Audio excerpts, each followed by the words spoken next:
First set of robots I bought was the EV3 from Lego Mindstorms.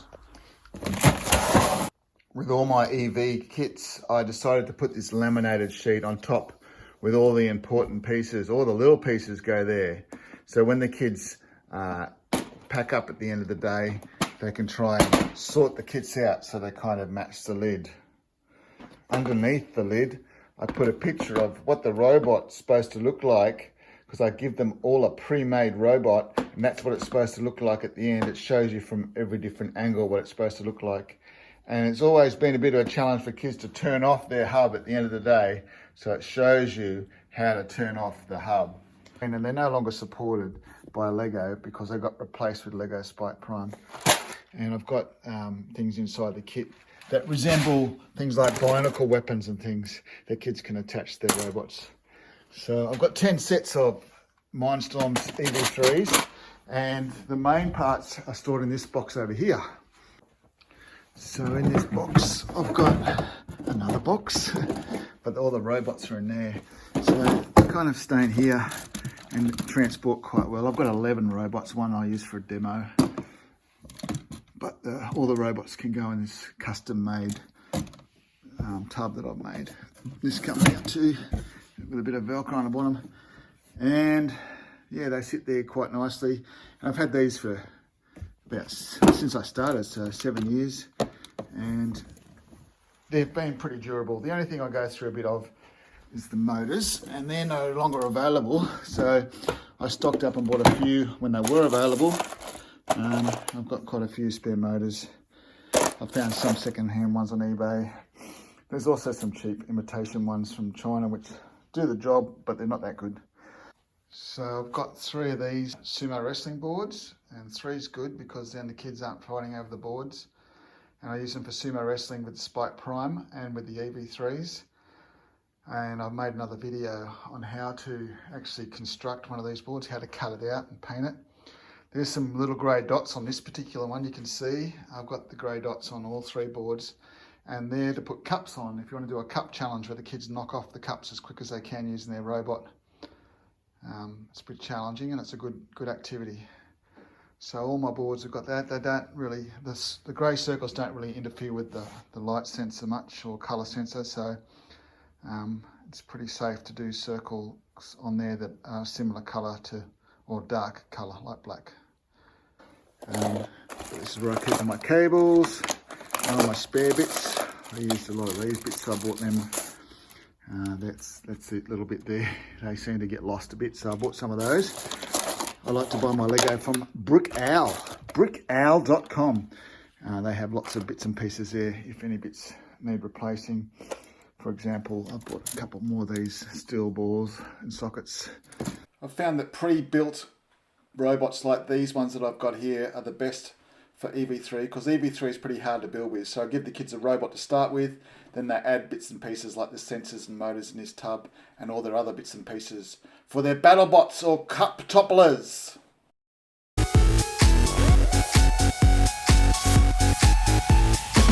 Prime's released in 2020, I think, and I've got 10 kits of those, or 11. I've got a spare one over here that I use as a demo. And the Spike Prime's basically replacing the EV3 Mindstorms. If I was to recommend any robots for anyone to buy, I'd buy the Spike Prime right now. But so these are all labelled as well. And I bought the expansion packs, which you can purchase separately when you buy the base kit. And I realised that after a while that, well, it didn't take long to realise that there wasn't much room in the tub for the expansion pack and the original base kit. So I took out a lot of the pieces, and I've got a couple of tubs here called spare parts. There's one there. A lot of the kids don't use some of the parts. So if they want to access the extra parts, they can go and have a look at them. But in the kits at the moment, I've got them strapped together. I've got lots of straps that hold my kits together so they're easy to transport. I've even got a tub of straps over here full of extra straps. But anyway, so I sorted out the kits and took a photo, and that's what I came up with of all the most important bits, or the bits that I use the most frequently. And underneath here, there is the more fairly well sorted. And yeah, it's the usual stuff that's in a Spike Prime kit. I keep all the hubs separate. Don't put the hubs back in there. I have the hubs in a special box that I call Spike Prime. And so in my Spike Prime tub, I've got all the hubs and spare motors, because I often only give the kids 2 motors to play with. Sometimes I use 3, but I don't give them 3 unless we're going to use 3. I keep all the ball and sockets separate, because I don't ever like kids saying to me, oh, I'm missing a ball and socket, so I collect all them up. And I keep all these in here so I can charge them easy. I just turn them all over, have the charging hole at the top, and then I can leave them in there, charge them up, and then when I take them to a school, I just chuck them on top of the matching tubs. They've all got letters on them. Okay, if you use the same hub, it's good with the same device every time, because then it connects easier, I believe. And inside this tub I've also got some of the sensors, so all the force sensors are there. Again, I just keep them all separate so that I don't have to worry about looking for them or kids losing them. And also, see, at the end, if they hand them all in with the sensors on top of the kits and the motors on top of the kits, then you know if any are missing or misplaced. And then underneath all these, I've got the light sensors or colour sensors, ultrasonic sensors. I do have a tub of spare motors which I take with me, because sometimes the motors have faults and they stop working. So I've got a few spare ones in here that I've bought and also had replaced by Lego, but it comes in pretty handy sometimes when the motor dies. So that's all my Spike Prime stuff. I mean, I've got a lot of resources that I use with Spike Prime. So a while ago I wanted to do jousting with Lego Spike Prime, and I made these kits up that had some instructions on how to build a jousting stick, but also a tub full of Lego Kingdom Knights that would stick on our robot that had the jousting stick attached, and they would travel down a plank and try and joust each other off their robot. It was interesting, and I came to the conclusion it was probably better without the plank. It was a bit tricky with the plank. So I'm still experimenting with the idea of jousting, but it appeals to me a lot, and I think it's kind of fun. So this is what my planks look like for my plank battles. And they just join together with a little wing nut down here, little one of these ones. So then I can do it up and undo it easily without a screwdriver. And there's one at the other end as well, up here, up top.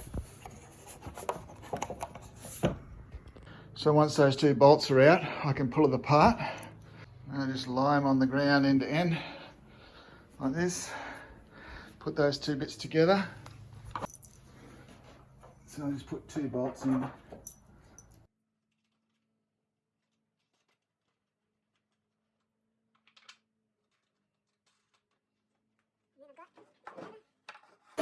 Got myself a big plank. Now, I've made a video on plank battles, which is on YouTube, and it shows you how I make the plank and the size of it and everything. Check that out. But basically the kids put a robot at one end, put a robot at the other end. They've got to see who can survive, who can knock the other one onto the ground. And if nothing falls off, then whoever's passed halfway, that's where I joined it. Whoever's passed halfway wins the battle if they're passed halfway for 5 seconds. I've got 2 of these planks. The other one's still up there. But yeah, 2 planks is usually enough to have lots of battles in a class.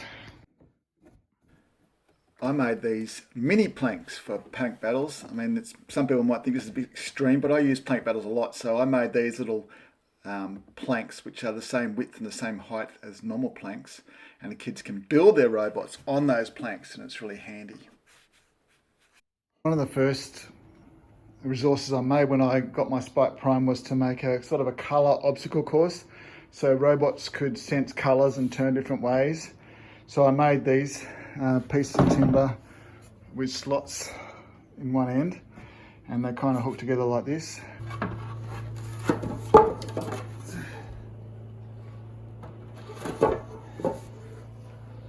So the idea is that the robot would go forwards and see the yellow wall, then turn right, and then bump off another wall, come back.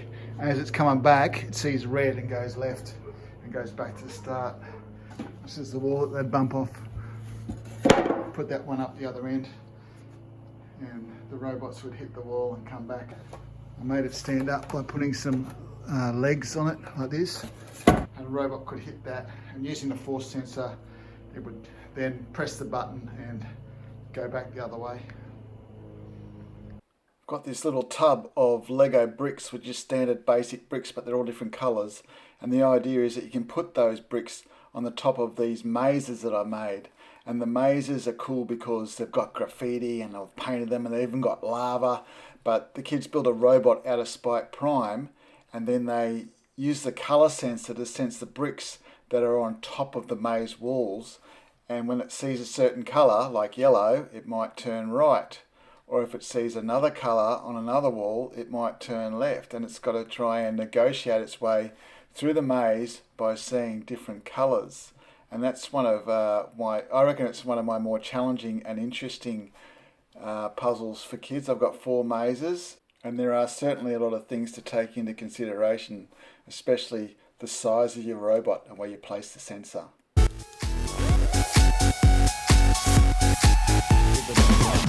One set of Spike Essential, and that's pretty cool. It's a lot more colourful. I'll just get it out in a sec. I haven't really used it much because I just couldn't imagine having lots of little bits of Lego with lots of little kids. So it is colour coordinated to a certain extent, so that's pretty awesome. I like that idea, so kids could pack up pretty well at the end. You have got a little assorted range of things that don't really go in any colour, but anyway. And under there's a few spare bits and pieces.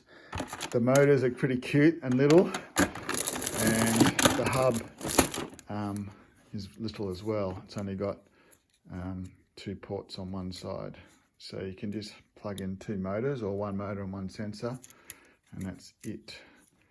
And there's been a bit of problem with the batteries with these. Apparently they sat on the shelf a long time, and if lithium batteries don't get used a lot, then they die. So a lot of people have bought new sets thinking they're new, but they've been sitting on the shelf and the batteries haven't worked, and they've had to get them replaced.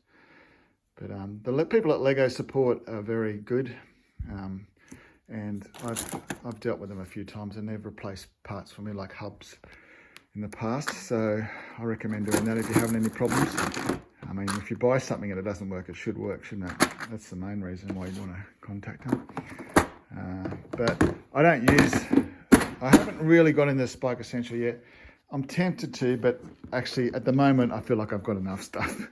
Okay, so I just have that there, and one day I might give it to the grandkids. That's right, I've got grandkids.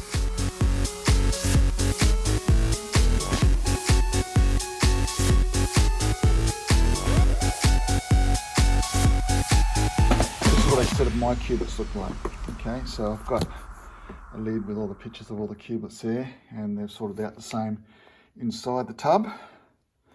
So I've actually got 7 sets of these. They're pretty expensive, and this is a set that I've kind of made up. You can't buy this set. But I bought something similar at the start. What I bought at the start probably only had 2 wheels and 2 of these, and 1 of these and 1 of these and 2 of these. I think they had all those and all those, but yeah, you can buy all different types of Cubelets. I've actually got 7 sets of them, so there's another 2 over there, and I've got another tub up here with another 4 sets in it. And sometimes I give the kids this to help them pack up at the end, so they know where everything goes, and I can have a glance and see if any are missing then. There's no batteries in there in this particular setup, because I've got the batteries. Batteries are in this one, which says batteries. And yeah, so there's about 22 batteries, I think, in there. I had about 30 batteries, but sometimes they die. I've just worked out that I can actually fix the batteries if you pull them apart. Often there's 3 wires that connect the batteries to a little motherboard, circuit board thing. And often if something goes wrong, like they're not charging or the charger light's not on, one of those wires has just become disconnected. So I've started to reconnect them with a soldering iron. So for my Cubelets, I've got these trays which I've built, and they've just got a bit of core flute in the bottom surrounded by wood. And the good thing about them is if the kids are working on desks, they can keep the cubes safe without falling on the ground. At the moment, the lids look like this, and they're really for older students if you don't want to tell them what's on each cube. But often I'll put this one in there instead, which actually tells you what each cublet does. And for the younger kids, I actually take out a lot of the more complicated cubelets and just give them these ones. So they don't have some of the other ones because they're a bit complex, a bit hard for them to get their head around some of these things. So I just give them a set like this, especially if I'm doing things like daycare, vacation care, that sort of thing.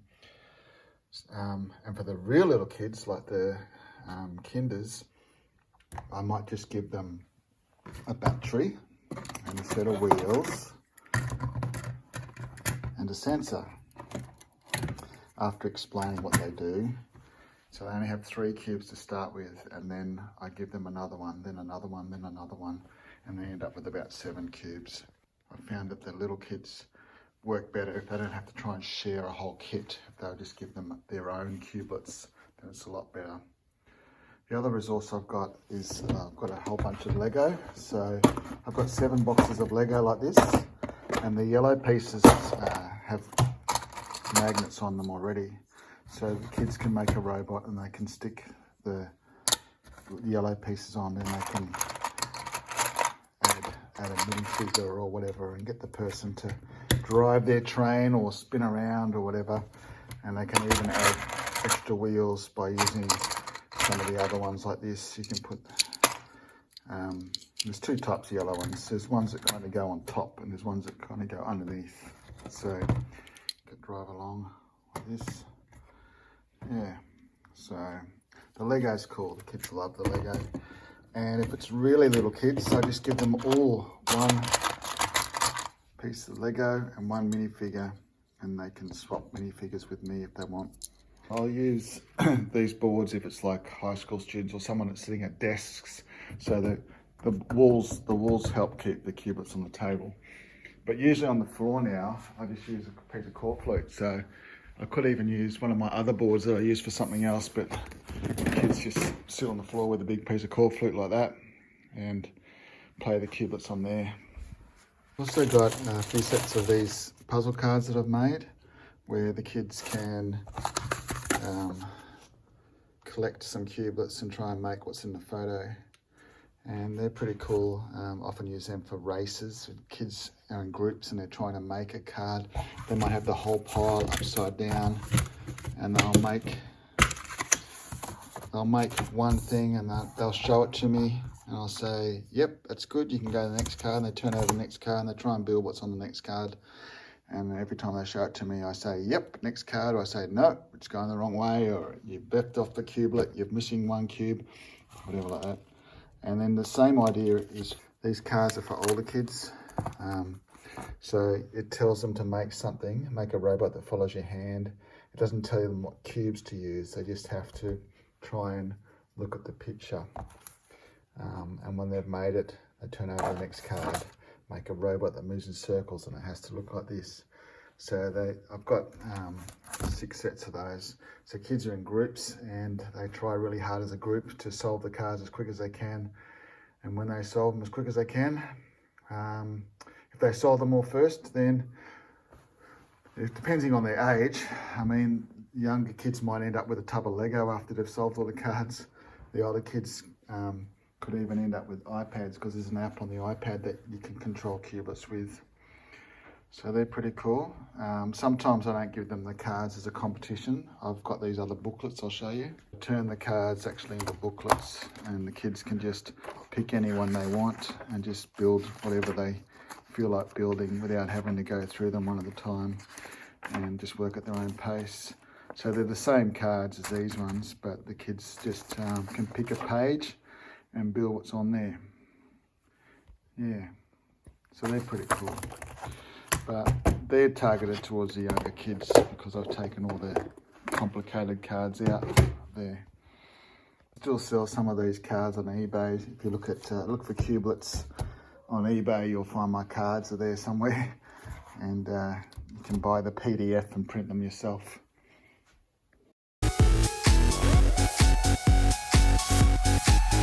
The next set of robots I bought when I first started were called Dash. And I started by buying 12 Dash, which were brand new. I found these tubs fit them perfectly. So I've got 12 Dash in here, but I kept the packaging that they came in because it fit in these tubs so beautifully.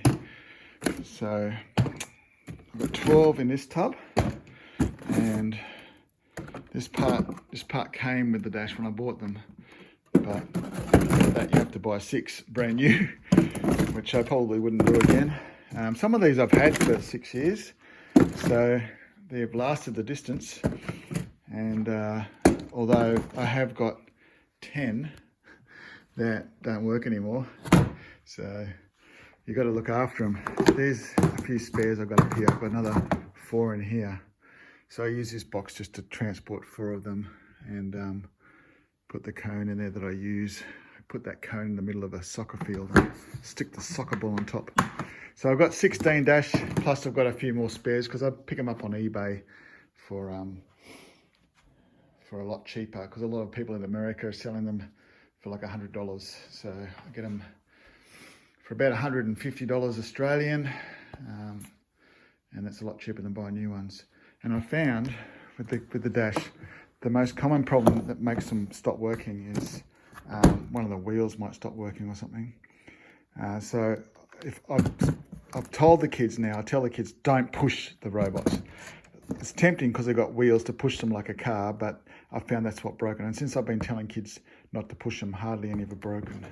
Another little problem that happens, sometimes this wheel will get like a piece of plastic or a rubber band or hairs or something in there and stops it from turning. And it's almost impossible to pull them apart. I've tried pulling them apart and fixing them, but you can't actually get in there. You can take bits off and you can take it apart a little bit, but a lot of it's glued together and you just can't get into it. So I've got a couple that had broken wheels here because they just wouldn't turn anymore, and I can't get in there to fix them. So 2 main rules: don't push them and keep the floor clean if you're using them.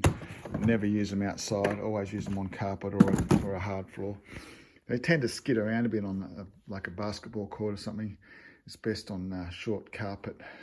That seems to work the best. But they are pretty durable, and they come with 4 or 5 free apps, which are pretty awesome. Kids really like them, and they're probably the most popular robots I have out of all my robots. So every one of your Dash needs an iPad to control it, and I've got 16 iPads that I store in this tub here. I've added some timber to this tub and put some core flute to divide the iPads, and I've found it's been a really useful way to store them, but also to charge them. I've got this 10-port charger that has 10 cables coming out of it, so I can charge 10 iPads at a time. I always have the charging hole at the top so I can charge them nice and easily, but I've actually got into the habit of using the same iPads for the same devices. So all my iPads are numbered, and they've also got names on them, because I found that if you use the same iPad for the same robot each time, the connection issues are just not as bad. I use the label maker to put the labels on there. I've got names on every iPad that match my Dash, but the numbers also match my EV3s, and the letters match my Spike Prime sets, so that the same iPads are always used for the same robots. But the tub's been very durable. I've had it for about 6 years, and it's a good way to store the iPads, and it's a great way to charge them, and a good way to transport them safely. It's got bubble wrap in the bottom of the tub between the wood on the ground of the iPad, and the charger is awesome. So I do 10 at a time, then I've got about 6 more that I have to do a few hours later. It usually takes 3 or 4 hours to charge them, because I don't often let them run down to 0 anyway. A lot of the stuff I buy is called core flute. And it's just like a plastic material that's nice and solid, that's good for board games. This is one of the first boards I made. The squares are 30 centimeters by 30 centimeters, because on the Dash app for Path, it's called PATH, Path, you can make it travel 30 centimeter squares at a time. So with Path, it's a bit like that at the moment, isn't it? Okay, can you see it's kind of similar? So now I want it to go to checkpoint 1, which would be just go to that like that. And when I press the top of his head, it goes to checkpoint 1, which is pretty cool. But now he's on checkpoint 1. I might want him to go to checkpoint 2, which is here. Okay, so I want to go across 2 and then up 1. Okay, pretty cool. The thing about this is the kids have to always have to turn the iPad to face the same way he is on the floor. So if he's facing that way, then he's really got to turn the iPad to face the same way as he is on the floor. He's facing that way and he's facing that way on the floor. So I want to go to checkpoint 3, I could just do something like this and he should end up on checkpoint 3. Pretty cool? Yeah. Sometimes you might want to go to all the checkpoints. So you might start on 1, but you've got to turn the iPad to face the same way he's facing. And I might want to go to 2, and then to 3, and then to 4. Wow, I wonder if that'll work.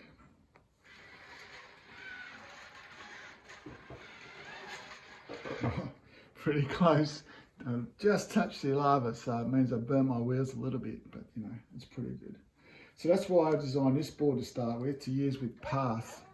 So here's a Pokemon game I made, where the kids start on a Pokemon square like this, and then they turn over a card, and on that card will be one of the characters there. So I've made these cards that match the characters. The kids turn over a card, it might be Evie, and she's worth 9 points. And they have to code the robot using Blockly to get to Evie. So Evie on this particular game is over here. So they might have to code the robot to go forward 3 squares, turn and then go forwards another 2 squares. But then the robot has to turn left 90 degrees. So the picture matches the robot, or the robot actually matches what the picture is. So whenever they turn over a card, not only have they get it to the right square, but they have to also make it face the right way. This is another card, and that one's worth 7 points. So the kids could collect the cards. They can even add up the points at the end if they want to compare scores, or they can just collect the cards. I mean, if they're really young kids, I don't even make them face the right way with the robot.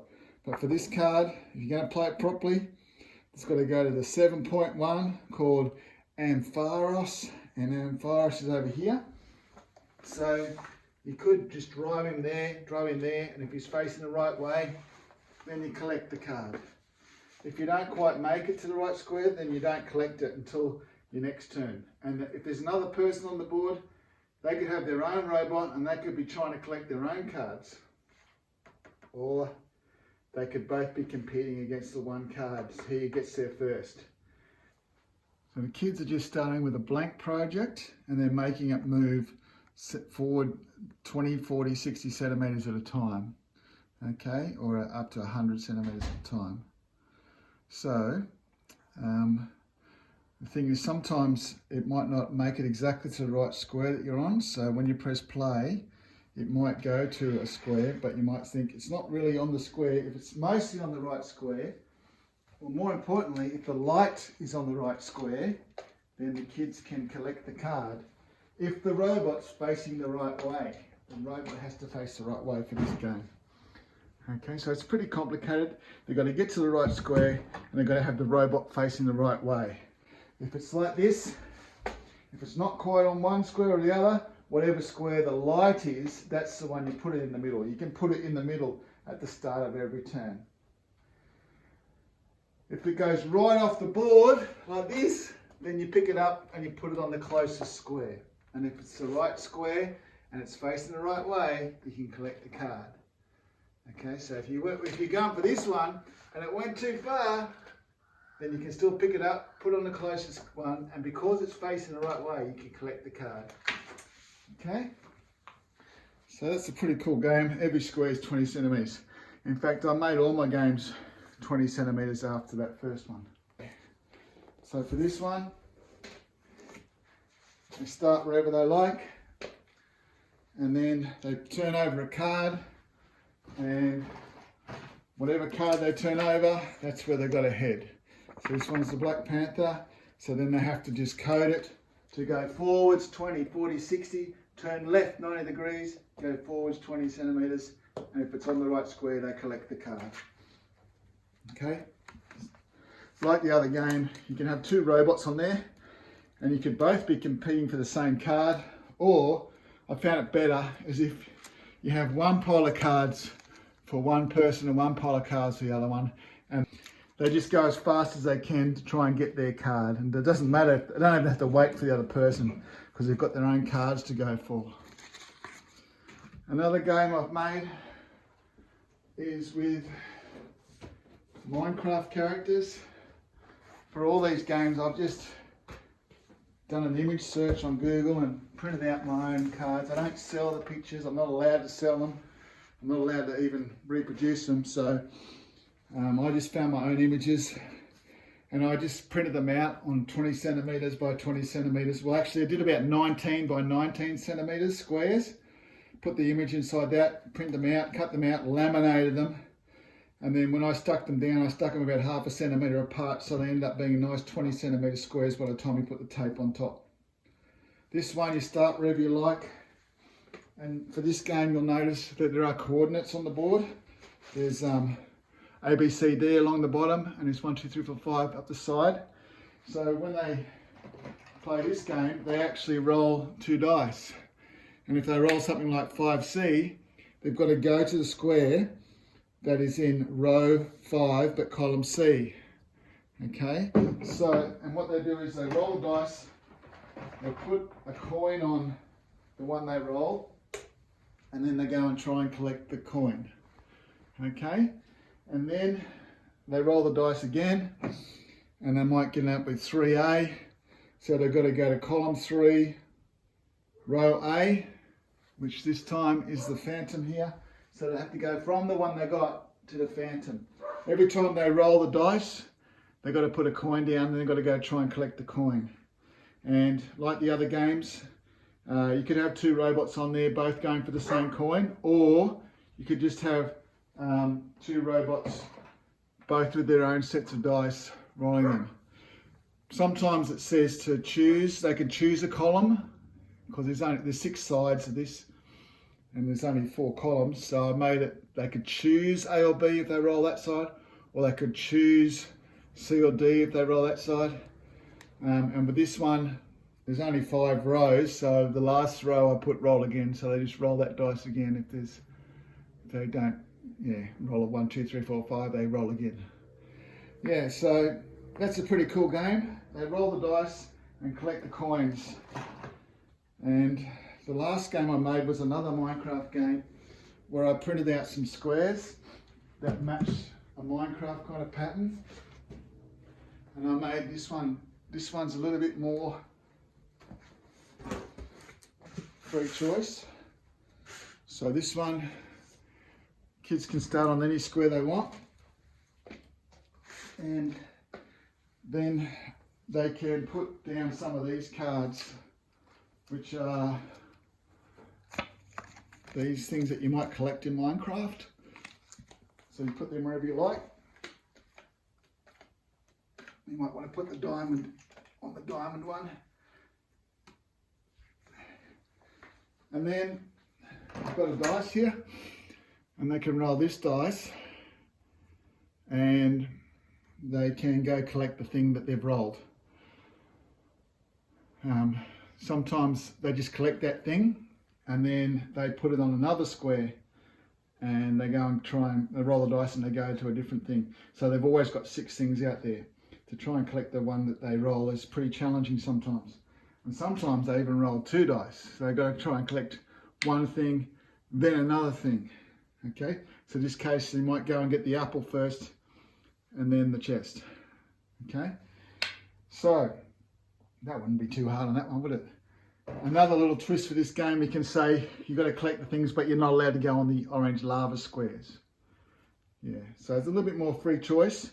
And I've also got some obstacles that they can put on this game. So it's quite a popular game because I've made some of these guys.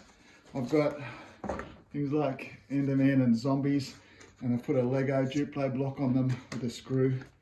And they can try and knock the guys over. As they're driving around, they could be knocking over the bad guys at the same time as collecting the things. Okay, and I've also got creepers and all sorts of different characters from Minecraft. Okay, so that's my Minecraft game, which is pretty cool. But obviously I can't sell it or give you the patterns or anything because I've just downloaded the images off the internet and printed them out myself. Here's my last board game that I want to show you. It's a pretty complicated one. It's for older kids maybe, or the brightest kids, where there's a whole bunch of coloured lines and they've got letters on each line. So you can see the letter B there and A over here. And I've made a booklet to go with this. So booklets are in here. The first challenge might be something like go from A to B, and then get dash to play a sound. So I have to code it to go from A to B along the yellow line and then play that sound. The thing about this board is there's no distances explained, so they have to estimate the distance.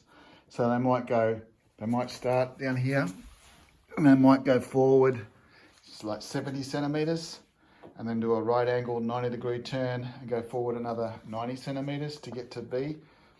And if part of their robot is covering the last letter at the end, then they've achieved the goal. So the puzzles get harder and harder. So the first couple are yellow. This one says to go from A to B to A.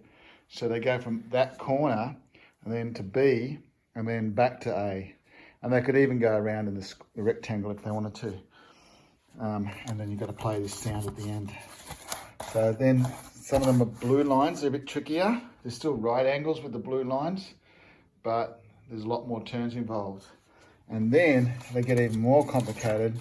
The red lines have got 45-degree angles on it and 135-degree angles. So it gets very tricky if they want to try and do some of the red ones. And then at the very back, there's even a tricky one where it says go H to K on black, but then go K to C on blue. So go from H to K on black, and then go from K to C on blue. So they've got to go down here at the end. So some of them use different coloured lines. Usually in a lesson, kids might only do 2 or 3 of them because it takes ages to get it right. Because not only do they have to pick the right angles, they have to also estimate all the distances. At the top here, I've got my soccer field. So this is the short pieces of timber and they're the long ones. I've got 4 long pieces of timber and 4 short pieces of timber. Transport them by Velcroing them together. I've got this Velcro in the hardware store, and they just un-Velcro like this. All this stuff kind of Velcros together, so it stays together when I'm transporting it. I've got little bits of Velcro in here to hold it together, and there's Velcro on the ends so that when it joins up to other pieces, it stays together. There's even Velcro underneath.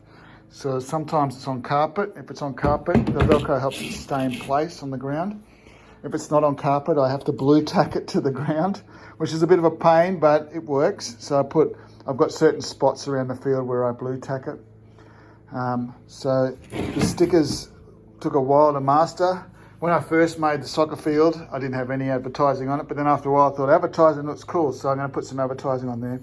And I made some laminated signage to go on there. So I put some signs through the laminator. In fact, I'll find some. So it looked like this sort of thing. It was just a piece of laminated paper that I'd printed out, and I stuck it on the walls with blue tack, but after a while it got damaged really easily, so I decided not to use that anymore. And I found some t-shirt transfers, which were pretty awesome. I bought this heat press thing. I bought this heat press, and it was mainly originally for t-shirts, but then I decided I was gonna heat press my advertising onto my soccer field. So I ordered a whole bunch of t-shirt transfers. It came in a really big sheet, and I made them into strips like this, and I could cut them up, and then I put the wood underneath the heat press and I melted it on there. But after a while it started to peel off, and kids used to pick at it, and it used to look disgusting. So I got rid of all that. I spent a whole day practically scraping all that off my soccer field.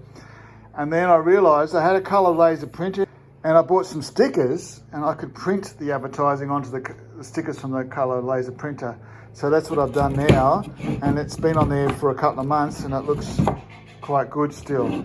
So the soccer advertising, although it's not important, it's how I did it. Stickers from a laser printer in my own house.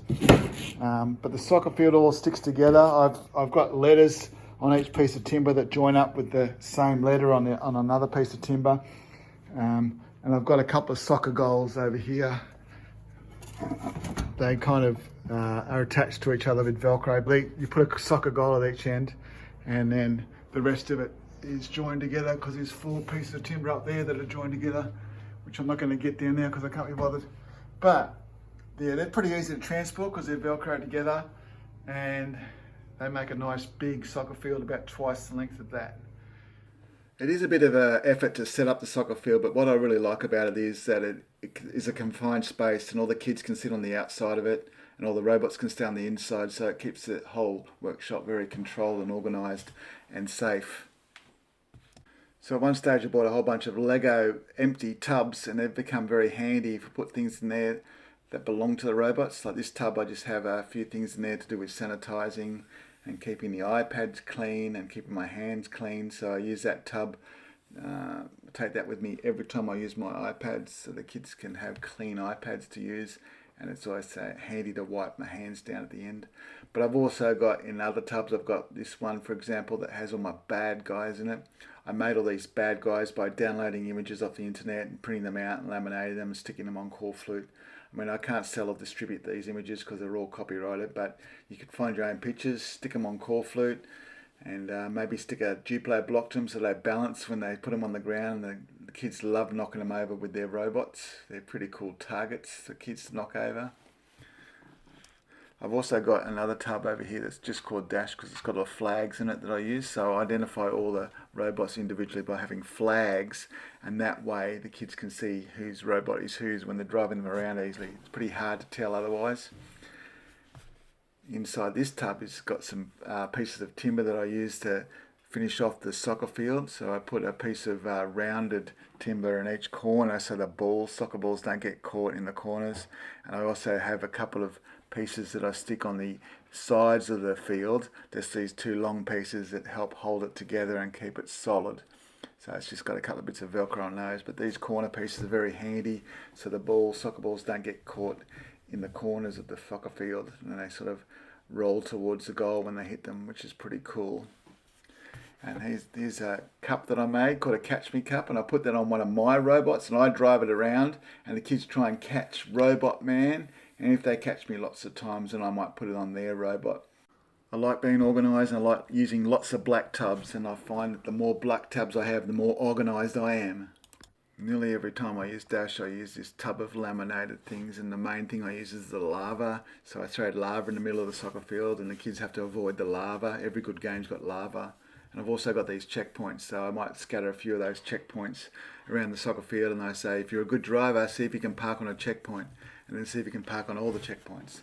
And the other thing I use a lot of these Minecraft pictures that I've downloaded, and I've laminated them as well, and I stick them on the field in different rectangles, and the kids have to try and get to the right rectangle as quickly as they can. After I've been at this right time, a couple of years went by, including COVID and everything, and eventually I bought a set of Sphero Indis.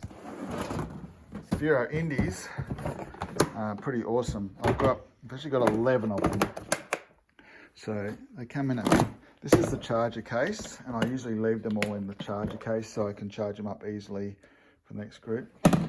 I put some desiccant. I've bought a bit of this stuff and I've chucked it in all my kits just to help preserve my robots. I don't know if it does anything or not, but I put that in there to absorb the moisture, if there is any. And I've got 11 little cases here, and in each case I put a number on each case to match the robot's number, and because I put a number on each one of these as well. Okay, I've got 3. The case only holds 8, so I've got 3 sitting in other containers. So in here, there's all these tiles that come with it. There's 2 types of Indi tiles.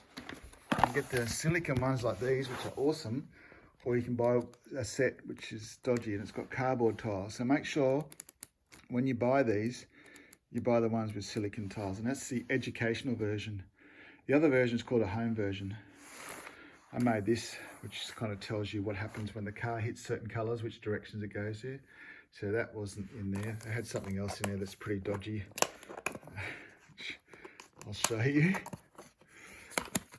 It had this, right? So it tells you that you need to charge it and that you need to press that button to turn it on, and you need to put it on green. And here's all the colours. I mean, seriously, how many times do you need to be told that?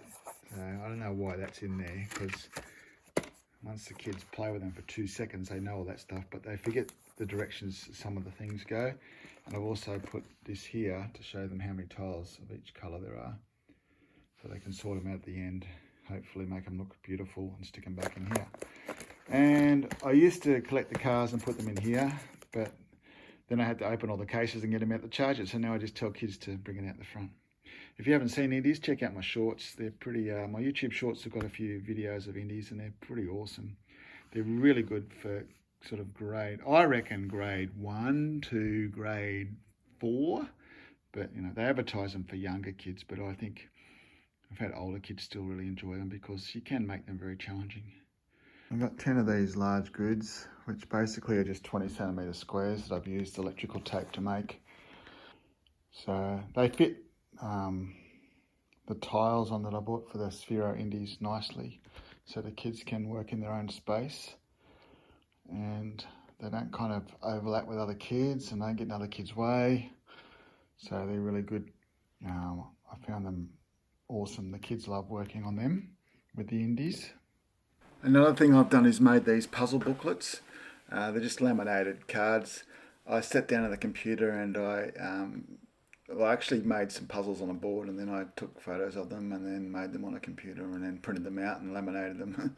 There's a question on one side and the answer to that question on the other side. So the kids can either try and solve the missing tiles, or they can just copy the patterns that are on the answer side and try and see what it does. I mean, some of them are pretty complicated and they still have to work out where to start and which way to face, but they're pretty popular. I made this really complex book which has 5 warm-up puzzles at the start, and they're pretty straightforward. You just copy the patterns normally, but then there's 5 mind-bending challenges as well. So the first one is you just kind of just copy the pattern and see what it does, and then there's 2 of those, and then there's another one that sort of has one missing. You've got to try and work out what colour goes there, but it doesn't really tell you, so there's no answer to this one. This one gives you a pattern and it says add 2 teal ones. Add 2 teal ties to get to the end from green, so that's a pretty challenging one. And then there's another one like this where it says to copy that pattern, but you've got to work out which green tile to start on and which way to face. And then there's 5 super challenges like these. So if you need a clue, you can turn the page. I'll give you a clue about what you should do. So to start with, for this one, you've got to put a green one on the bottom and the purple one at the top. And then you've got to try and work out, only using orange and teals, how you're going to get to the top. And there's a solution there. So the booklets have solutions, and I might end up selling these on eBay eventually if they're not already. But so that one makes the car go round and round. This one makes the car go in loops. You've got to try and make 2 loops. This one makes how many clues you need to make your car to do a figure 8. So they can just attempt it without any clues, or they can turn the pages and get more and more clues. And in the very back of the book, there's a challenge that says, can you use all the tiles except red? You don't need to use red because red makes it stop. Use all the tiles on one page, and there's a bit of a clue on how to get started, but basically the kids need to try and use all the tiles to make a pattern. Now there's probably an infinite number of patterns they could do, and there's 5 examples on the back 5 pages. They can often just copy those patterns and see what they do. They're pretty awesome. You've seen my big bad guys that I use for my dash, but what I decided to do is scale them down and make some little bad guys that the little Indy cars can knock over, and the kids love doing that. I just found some images on the internet, printed them out, laminated them, stuck them on some corflute, and cut them out with a little Lego brick attached. But I can't sell them because they're copyright, I guess. But you could do something similar if you wanted some bad guys. In addition to making the picture on the inside of the lid, I made these couple of things, which are pretty handy, because often a child will put a coloured tile down there and they know it's going to turn diagonal, but they're not sure which way it's going to go. So if they use this, it shows them that the car is going to travel up this way. Then if it hits orange, it's going to go 45 degrees that way. Okay, likewise, if it's going to hit teal, if the car is traveling this way, then if it's going to see teal, then it's going to go that way at a 45-degree angle. Interestingly, if you put another teal there, what's going to happen? Well, if the car goes that way, then it's going to straighten out. It's going to go that way eventually. So these things are pretty useful because they can flip them over and see orange and teal, which are the opposite to each other, or they can see what's going to happen when they hit pink or blue. Okay, so I found they're pretty handy. A lot of kids use them a lot. At the same time I bought the Indies, I actually purchased these tailbots. Tailbots are pretty awesome. They're really popular. They're suited for little younger kids, so I reckon prep to grade 2 are the ideal age. I've used them with slightly younger kids and slightly older kids, but I think prep to grade 2. They kind of pitch them at 3 to 5 year olds, but I think they're a bit complex for some 3-year-olds that I've met anyway. So they're a little bit like the old-fashioned B-bot. If you remember what B-bots were, I actually have got a couple of B-bots over here. So this is a B-bot, and you can see that the buttons on top are slightly similar. Okay, you can move forwards and backwards and left and right just like you can on the B-bot. Okay, and it has an X button to delete any steps you've made. The cool thing about the tailbots is they have lights across the top here. So when you turn it on, it takes a couple of seconds to turn on. They're very cute too, aren't they? They're adorable. Aren't they beautiful? Anyway, when you press some buttons, the coloured lights at the top appear. So it can tell you if, for example, you press it and you don't press it hard enough, it doesn't come up. So you know you have to press it for it to come up. But it shows all the steps that you've made there as lights. You can even do more than 8. You can do 16, you can do 24, you can do 256 steps, I think. But it remembers them all, okay? And if you want to press the X, it'll get rid of one step. Press it again, gets rid of another step. But if you hold it down, it gets rid of all the steps that you've done, including all the ones that it can't even see if you've done more than 8. But the cool thing about them is they can also record your voice. So you can hold this down and it records your voice.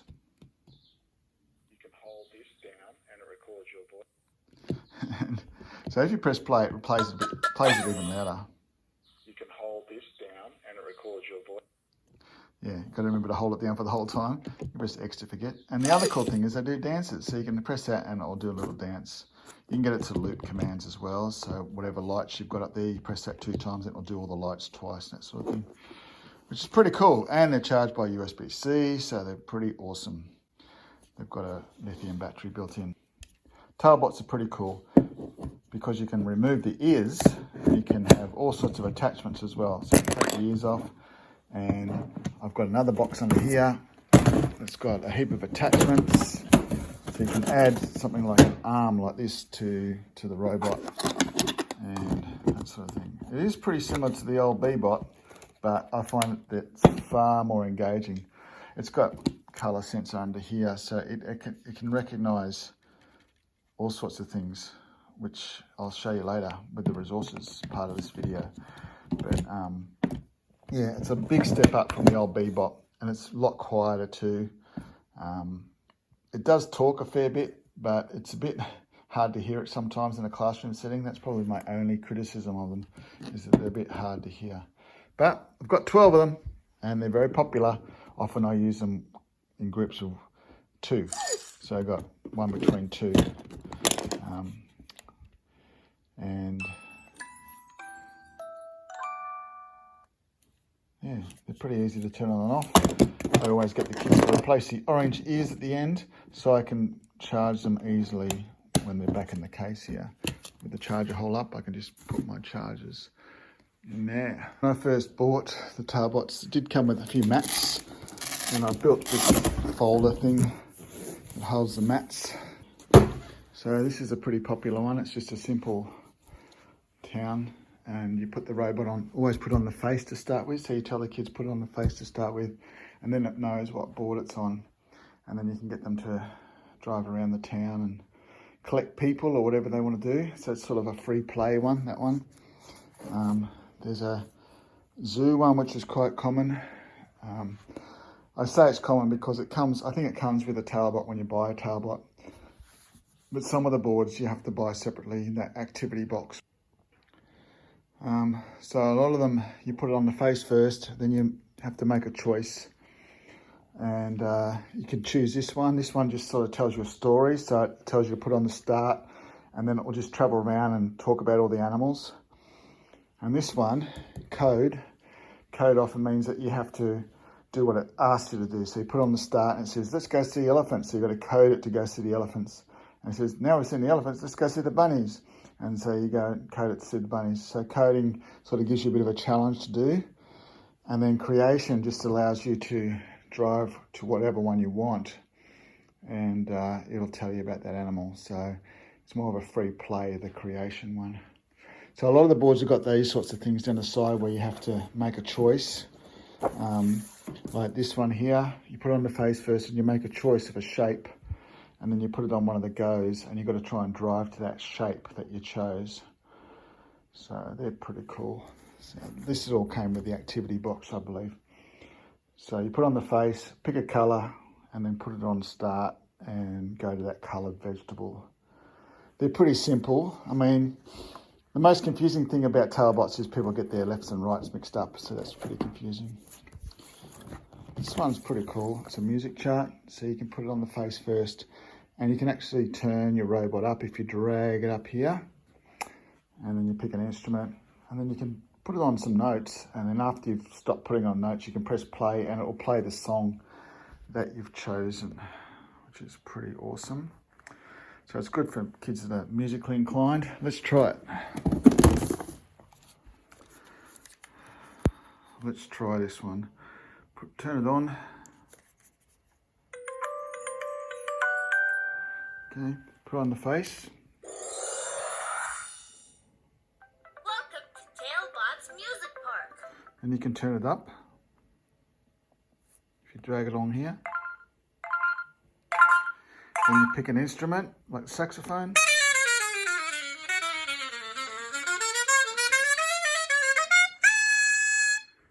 Yep, and then you can pick some notes. Now, even if you can't read music, the kids can have a crack at it.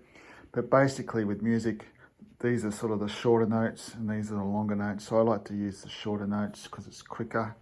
I might just do something like this.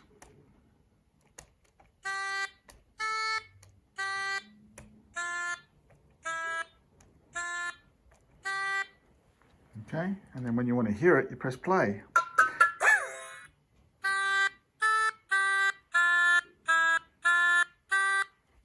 Pretty cool. So you can choose any instrument and you can play try and make a tune. It's pretty cool.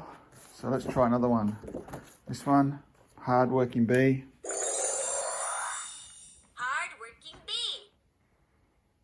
Then you put it on, you can either put it on instructions and it will just tell you to go to a certain starting point and it will drive around.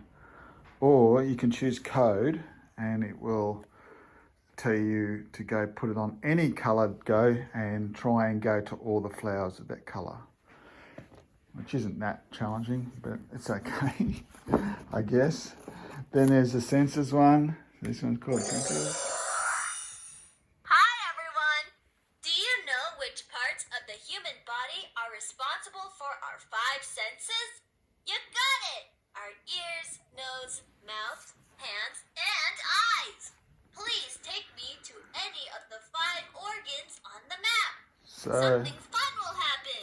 yeah, so you take it to one of them and then, This is the nose. It lets you smell everything. For example, the flower. Let's go to the flower. yeah, so you got to try and make it go to the flowers.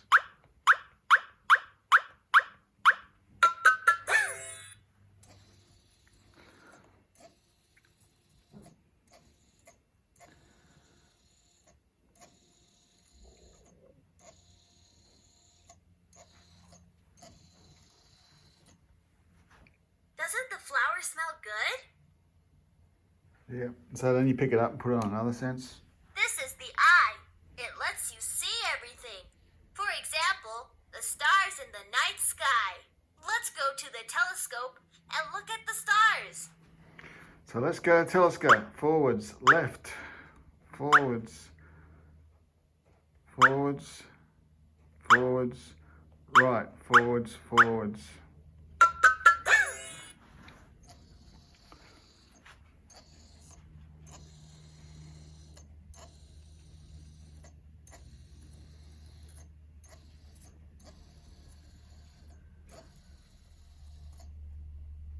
Look, there are so many stars.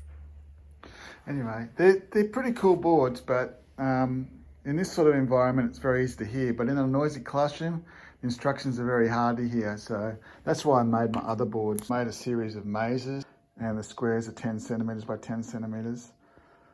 And I made these mazes, which I sort of drew on a computer first, so I knew I'd get the pattern right. Just drew some mazes using Photoshop and chucked some numbers on there and then copied it onto the boards. Printed out these numbers and laminated them and stuck them under the tape. But because I had it on a computer, I could compare my picture to the board, and it was easier to do than just trying to make it up on the spot. And the walls are actually made out of this stuff. It's just called an economy seal thing. It's sort of keeping the wind out of your doorways and things. I think just to seal up your windows and door frames and stuff. It's pretty cheap. It's only a couple of bucks a packet, and it's good enough to make walls that sit off the ground just a little bit. These are 10 centimeter squares again for the tailbots. And the stickers came in a box. I bought some resources that you can buy, which included extra mats and sticker books. So I made my own board, and then I made these spinner things. I just bought spinners off eBay and blue tacked them onto a board that I made. I basically just took photos of all the stickers, and then in Photoshop I made this shape, which had, this one has 7 sections. Yeah, stuck the pictures in each one, and then that just velcros onto there, and it stays on there during when the kids are playing with it. But I made it so you could take them off, so they're easy to transport, they don't get wrecked. Yeah, so the kids just stand on in a square and they spin that thing, and then they try and get there with their tailbots.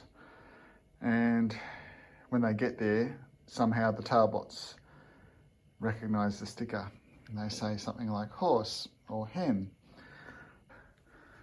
There's an activity box that I bought for about 40 Australian dollars, and there's a sticker booklet in there, and it has a whole bunch of stickers in there that the robot can recognise. I've used a lot of them already.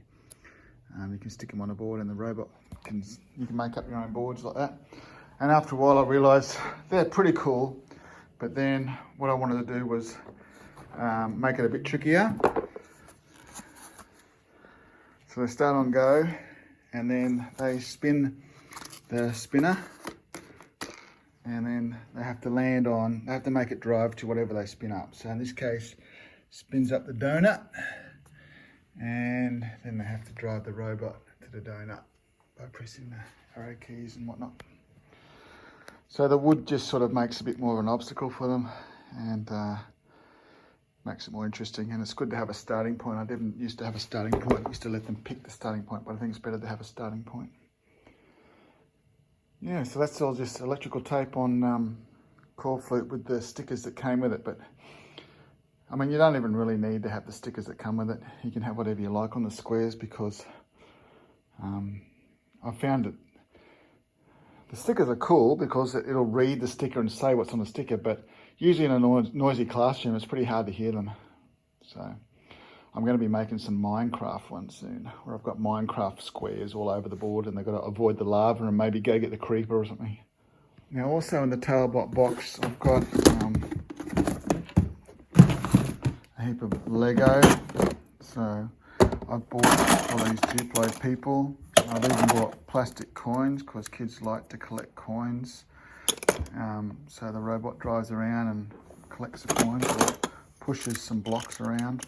Got all the attachments that come. So every time you buy a Talbot, it comes with 2 sets of yellow wings, 2 sets of blue arms, 2 sets of red wings, and the orange wings that are already on there. You can stick them onto the wings, and they can go collect people or take them places and that sort of thing. Also in this tub I've got a few of my spinners, so the kids can spin them and go on different boards I've made.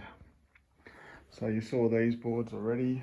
I've got one with planets, I've got one with farm animals, I've got one with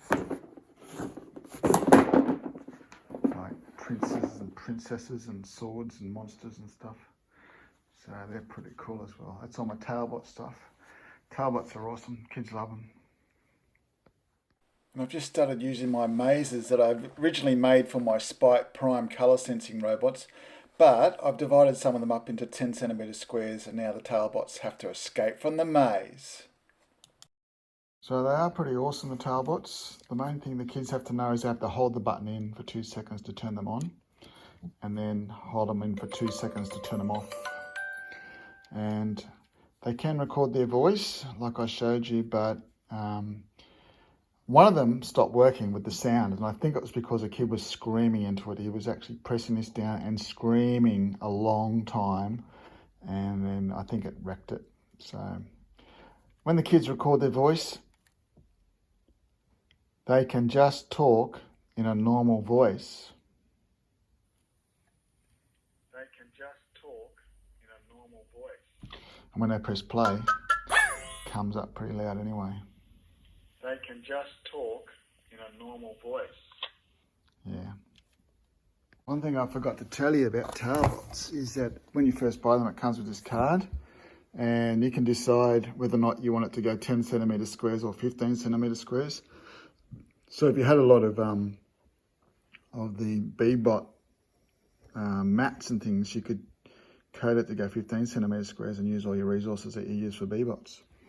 You can also scan a flag and it will speak in that language, which is crazy. Mine all speak English, but you could use them to teach languages as well, which is pretty cool. It says here, it looks like 10 languages, which is pretty cool. Yeah.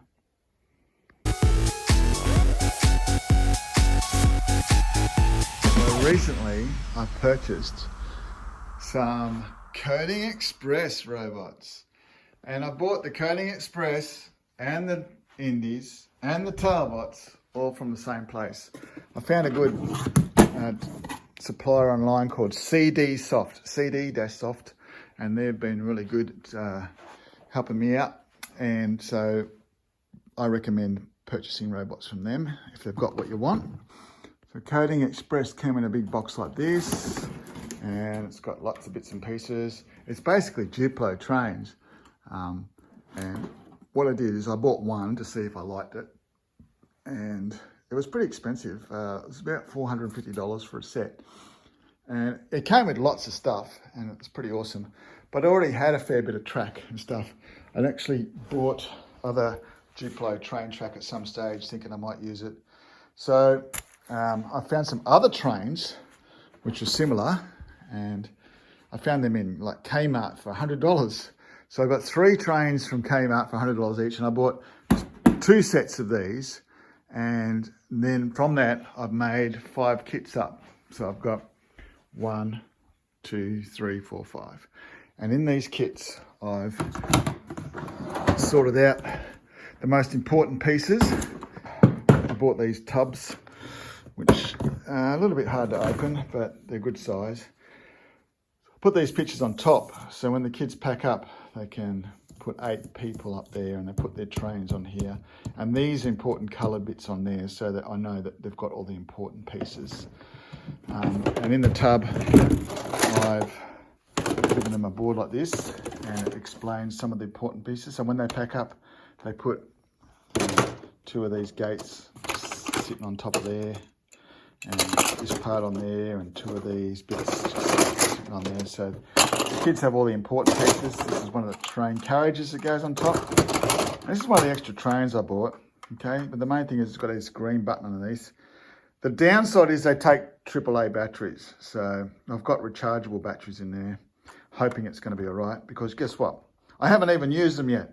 I've been desperate to use them. So I haven't had a booking where I can use them yet, because it took me ages to sort them out. In fact, I spent more time sorting these out. I've even put coloured stickers inside the tracks. This is just a white sticker for all the pieces in here.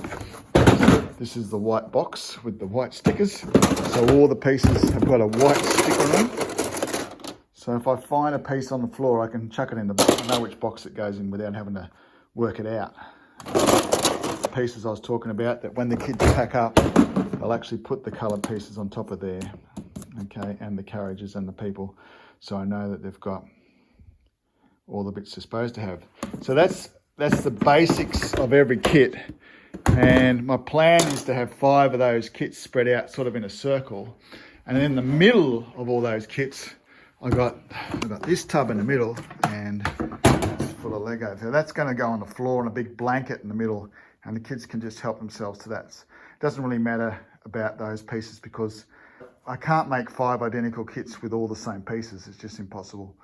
So they're going to get spread out on the blanket, and the kids will have one of these tubs each around in a big circle. And I've made some boards. I've got lots of core flute. I use a lot of core flute, but I made a lot of tracks like this. Okay, so the kids can put the important pieces on here that are in their tub, and all the bits over here in their tub that are important, like this one, have actually got Velcro on the bottom of them, so they can stick them on here, and then that way the track kind of stays on the board. So I like the idea of using boards, because then the kids aren't sort of in each other's way, and they've got their own space and their own workspace and their own, stuff that no one else can touch. So 5 boards like that, and if the kids don't like that board, then they can also flip it over and do one that's on the other side, which is slightly different. Okay, so they can choose which board they want to use, or even swap halfway through the lesson. But they've got to put the important parts down, and then they put the track on the board to match the shapes. And then once they've done all that, they can help themselves to some of these bits, and hopefully they won't be greedy or silly with those bits. And when we pack up, they just put all the bits in with white stickers and stuff back in their kit. And yeah, hopefully it'll be all right. So that's the goal. I don't know how it's going to work. I think it's going to work really well, because the trains are pretty awesome. The trains, even though they take AAA batteries, once you turn it on, you can just push it to go. So if it's just pushed, it starts going just by pushing it. And if it doesn't see any track, or if it falls off, it just stops. So I really like them too. You go by itself, and if it crashes or something, it just stops by itself. If it doesn't fall over or crash, then it just keeps going. And you can connect them to an iPad.